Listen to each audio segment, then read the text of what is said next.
महाराष्ट्र में you are right, Jharkhand में अभी पता लग जाएगा। आप कह रहे हो महाराष्ट्र अभी सही है, झारखंड के लिए 12 का वेट करो, आपका लॉजिक नहीं है। नहीं, तो फिर महाराष्ट्र के लिए भी 12 का वेट करो।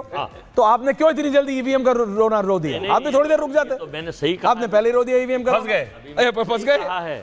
मैंने सही कहा है। क्या कहा? झारखंड में ईवीएम ठीक है, महाराष्ट्र में खराब है। अभी वो ईसी वाली ईवीएम नहीं खुली है जो ये बताना चाह रहे हैं। तो ये कोई आपकी पर्सनल ईवीएम है क्या? नहीं, वो ईवीएम सारी इसी की होती है, ये बता रहे हैं। ईवीएम सारी इसी अलग अलग है। अजय जी मजाक की बात मत कीजिए, भेजी जाए। No no, don't joke. और इस समय जरा इलेक्शन कमीशन के नंबर्स एक बार जरा मनोज जी महाराष्ट्र जरा एक बार दोबारा बात कीजिए। महाराष्ट्र में जो भी सोहेल बता रहे थे 267 सोहेल, आप 109, 111 हो गया है। बीजेपी 111 है, ये लहर है। और मेरे बाबू ये मैं आपका लाइन चुरा रहा हूं, लहर है तो कहर है।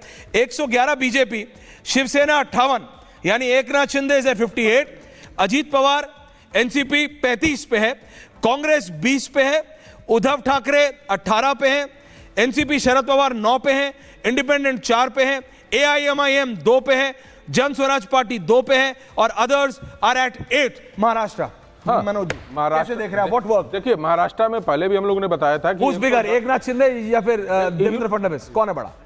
नहीं, बड़ा नहीं, कैसे कैसे बता सकते हैं? मैं बड़ा कैसे बन, लेकिन बहुमत जो मुख्यमंत्री है उसके आपको इस बिपिन देर आप उसको एक पॉजिटिव इमेज रही है वहां, मेहनती नेता के तौर पर इमेज रही है। मैं एक बात बताया था कि एक थोड़ा छोटा मोटा सामान बेचने वाले के अंदर ये कॉन्फिडेंस हो कि अभी 2 बजे रात को चलिए मैं आपको मुख्यमंत्री से मिलवा सकता हूं, तो सोचिए वो कितना थे। आप उत्तराखंड का लेके दीजिए, जो धामी थे वो जीत कर दोबारा इसलिए आए कि वो एकदम स्वर्ग थे, कभी किसी से मिलने से एतराज नहीं करते थे और करते थे। उद्धव जी के लिए यही सबसे बड़ी डिमेरिट थी कि वो लोगों से कनेक्ट नहीं कर पाए, अपने साथ जोड़ नहीं पाए, लेकिन उनके प्रति सिंपैथी कम था, ऐसा नहीं। आपने दिया था 150 से 170।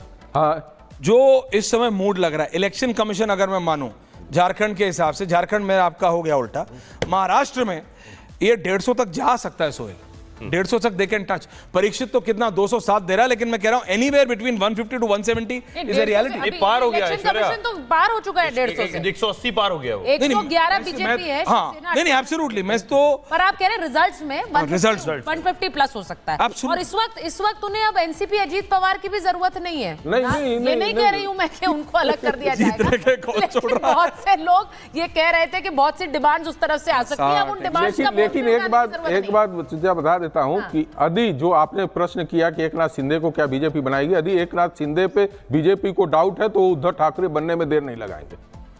अच्छा, 205 है, इतने के बाद भी, इतने संख्या के बाद भी ऐसा नहीं है कि एकनाथ शिंदे उद्धव ठाकरे से कम रिएक्शन देंगे, उससे ज्यादा बड़ा भी रिएक्शन दे सकते हैं। ये राजनीति वहां की है, उन्होंने महाराष्ट्र की बात कर रहे हैं। हाँ, महाराष्ट्र की बात कर रहे हैं। महाराष्ट्र में तो अब सारी डायनामिक्स परम्यूटेशन कॉम्बिनेशन, वो ये कह रहे हैं सीएम पोस्ट के लिए। हाँ, 40 पे उन्होंने मुख्यमंत्री ले लिया। आपने हार कंसीड कर ली, मतलब हार रहे हैं अब आप। ये तस्वीर जो उस समय तो मैंने तो सोचा था 2022 में जब शिंदे जी इधर गए थे तभी कह दिया था, मैंने कहा जो एकनाथ शिंदे जी कह रहे हैं इस बात पर गंभीरता हमको अब समझना पड़ेगा। देखो बॉस, महाराष्ट्र में अब बात विपक्ष और बीजेपी की नहीं है दर्शकों। मनोज जी, बिपिन बाबू हैं तो लाइए, विनय जी, सोहेल सुचरिता, अब महाराष्ट्र में सारी पॉलिटिक्स बीजेपी की इंटरनल है। एग्जैक्टली जो हम सुबह बात कर रहे थे, बीजेपी वर्सेस शिवसेना, अभी सारी बात आपको करनी पड़ेगी। It is BJP within BJP, इन तीनों में से। लेकिन बीजेपी के 111 हैं। बीजेपी कैसे देवेंद्र फडणवीस को अब डिप्टी सीएम सोच सकती है? नहीं सोच सकती है। बीजेपी 111 डबल है। एकनाथ शिंदे 58 पे है, एनसीपी अजीत पवार 35 पे, डिप्टी सीएम मैं मानता हूं दोनों या तो, लेकिन बीएमसी का विपिन इज देयर। विपिन, देवेंद्र फडणवीस 111 लेके आए हैं। Ajay ji please relax. Vipin, Devendra Fadnavis BJP को 111 पे ले आए हैं, एकनाथ शिंदे 58 पे ले आए हैं और अजीत पवार 35 पे ले आए। अब ये सिचुएशन ज्यादा डिफिकल्ट है मेरे को लग रहा है बीजेपी के लिए इंटरनली। विपिन, ऐश्वर्य, ये देखना पड़ेगा कि 2014 का जो चुनाव हुआ था उस समय देवेंद्र फडणवीस पार्टी के अध्यक्ष थे। भारतीय जनता पार्टी को 122 सीट मिली थी और भारतीय जनता पार्टी अकेले चुनाव लड़ी थी। अरे वो आपको उद्धव ठाकरे को हराना था। 2014 में अभी सिचुएशन अलग है विपिन बाबू, इसीलिए नहीं मैं वही बात बता रहा हूं। 2019 में शिवसेना के साथ हम चुनाव लड़े, और बीजेपी को 105 सीटें आई। पहली 2 बार ऐसा हुआ जब किसी आदमी के नेतृत्व में, किसी नेता के नेतृत्व में Bharatiya Janata party triple digits में महाराष्ट्र में आई थी। इसीलिए इस चुनाव में अभी अगर आप 111 कह रहे हैं, मैं ऐसा मानता हूं कि बीजेपी 125 प्लस जाएगी। और जहां मुख्यमंत्री बनने की बात है, मैं फिर कहता हूं कि तीनों नेताओं ने, देवेंद्र फडणवीस ने, एकनाथ शिंदे जी ने, अजीत पवार ने, ये तीनों ने कहा है कि पहले हम चुनाव जीतेंगे और उसके बाद तय करेंगे कि मुख्यमंत्री कौन होगा, और ये बैठ के हम डिसाइड कर लेंगे। That is more dangerous. ने भी ये बात कहा। आप भी पत्रकार रहे हैं, आपको पता है ये बोलना और ज्यादा खतरनाक है विपिन। इसका मतलब तीनों के अंदर महत्वाकांक्षा है, रिजल्ट के बाद डिसाइड करेंगे। Means everyone wants to become. महत्वाकांक्षा होना बुरी बात नहीं है, महत्वाकांक्षा राजनीति में रहना चाहिए। पर होगा कौन?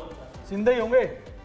नहीं, इस बार भी वही वाले फॉर्मूले पर क्या वो काम कर पाएंगे जो पिछली बार फॉर्मूला था? मैं विपिन जी ये पूछ रही हूं आपसे कि वो पिछला बार वाला फॉर्मूला, 1 सीएम 2 डिप्टी सीएम, वो वाला फॉर्मूला अब रखने की मजबूरी नहीं है बीजेपी के पास। ये बिल्कुल क्लियर नजर आ रहा है। सुचारिता जी, मैं आपको बहुत क्लोजली सुन रहा था। एक जो आपने अपने इसमें कहा कि एकनाथ शिंदे को कहा गया कि वो मुख्यमंत्री है, मैं उसमें एक छोटा सा करेक्शन करता हूं। प्रधानमंत्री और गृह मंत्री जी ने भी ये कहा कि ये खास करके गृह मंत्री जी ने कि एकनाथ शिंदे जी अभी मुख्यमंत्री हैं।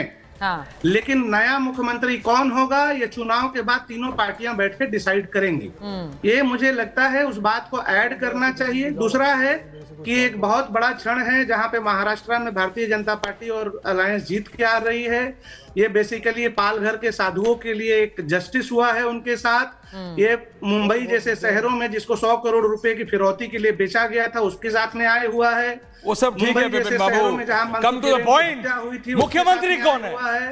मुख्यमंत्री कौन होगा? देवेंद्र फडणवीस डिप्टी सीएम कैसे रहेंगे? अब 115 इलेक्शन कमीशन दिखा रहा है बीजेपी को। मैं I completely agree with you कि बीजेपी 125 पहुंच सकती है।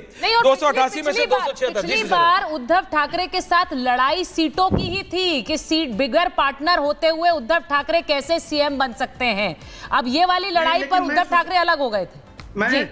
मैं सुचारिता जी उसमें बताना चाहूंगा कि भारतीय जनता पार्टी पहले कम सीटें लड़ा करती थी बाला साहब के जमाने में, इसलिए भारतीय जनता पार्टी की संख्या सेना से कम होती थी। लेकिन 2014 में वो बेसिकली सिस्टम बदला, प्रधानमंत्री आते हैं। जी, आप कह नहीं रहे हैं डायरेक्ट शब्दों में, आप कह नहीं रहे हैं, लेकिन देवेंद्र फडणवीस को आपने सीएम बना दिया है। आप कह नहीं रहे हैं, बस उतना ही बच रहे हैं आप। नहीं तो मैं बहुत ही प्रसन्न रहूंगा अगर देवेंद्र फडणवीस मुख्यमंत्री होते हैं। तो इस बात महाराष्ट्र की जनता भी, क्योंकि महाराष्ट्र की जनता ने अगर सिंगल हैंडेडली किसी को वोट दिया है तो वो देवेंद्र फडणवीस लेड बीजेपी को है महाराष्ट्र में।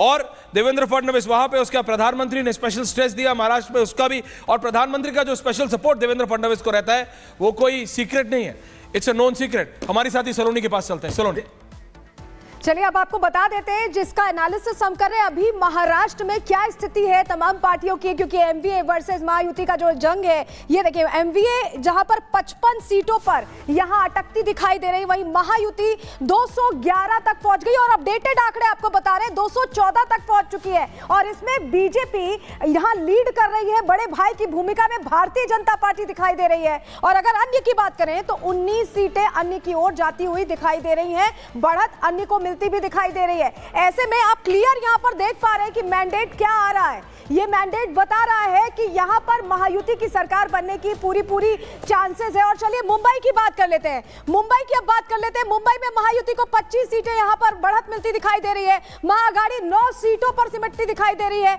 वहीं अन्य को भी यहां पर 1 सीट पर बढ़त मिल रही है। अभी जो रुझान हमारे पास आ रहे हैं, जो आंकड़े हमारे पास आ रहे हैं, उसके मुताबिक कोंकण की बात कर लेते हैं, यहां पर महायुति को 33, देखिए लीड आप देखिए हर जगह पर महायुति को मिलती दिखाई दे रही है। महाअघाड़ी 4 सीटों पर है आगे, और वहीं अगर हम बात करें अन्य की तो अन्य भी 4 सीटों पर यहां लीड करते दिखाई दे रहे हैं। ये बिल्कुल ताजा आंकड़े हैं और सिलसिलेवार तरीके से आपको बता रहे हैं। मराठवाड़ा जो 4 संदर्भ है उनकी हम बात कर रहे हैं, यहां पर मराठवाड़ा की बात कर रहे हैं, यहां भी पॉजिटिव यहां पर महायुति दिखाई दे रही है। 37 सीटों पर एस कर रही है महायुति। महाअघाड़ी की बात करें तो 10 सीटों पर यहां अभी फिलहाल रुझानों में आगे चल रही है, अन्य भी 1 सीट पर चल रहे हैं। इसके अलावा बात कर लेते हैं पूरे महाराष्ट्र की। देखिए पूरे महाराष्ट्र में ये जो आप देख रहे हैं, ये जो आप देख रहे हैं ये महायुति, और भगवा रंग जो आप देख रहे हैं ये महायुति की जो बढ़त है, ये जो प्रेजेंस है, या ये कहें जो जन समर्थन मिला है, उसका ये एक झलक आप समझ पा रहे हैं। और ये जो ब्लू